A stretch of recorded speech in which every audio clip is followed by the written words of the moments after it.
সামাজিক দূরত্ব বজায় রেখে লাইনে দাঁড়ান। সকলেই সব সামগ্রী পাবেন। সকলকে অনুরোধ, সামাজিক দূরত্বটা বজায় রাখুন এবং মাস্ক অতি অবশ্যই ব্যবহার করুন। এটা শুধু আজকে বলে নয়, এটি আমাদেরকে এখন আরও অনেক দিন ধরে এই পদ্ধতি অবলম্বন করে এগোতে হবে। করোনার সাথে যুদ্ধে লড়াই করতে আমাদের এই প্রাথমিক উপাদানকে পাথেয় করে নিয়ে চলতে হবে। তাই সমস্ত সাধারণ মানুষকে আমাদের অনুরোধ, আপনারা এগিয়ে আসুন। যারা যারা কুপন সংগ্রহ করেছেন তারা সামাজিক দূরত্ব বজায় রেখে মাস্ক পরে লাইনে দাঁড়ান। আমাদের স্বেচ্ছাসেবীরা আপনাদের হাতে সামগ্রী তুলে দিচ্ছেন।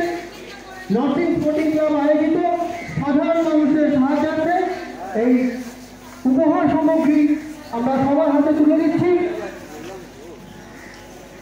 আমাদের অনুষ্ঠান অলরেডি শুরু হয়ে গেছে। সকলকে অনুরোধ, আপনারা সামাজিক দূরত্ব বজায় রেখে মাস্ক পরে লাইনে দাঁড়ান।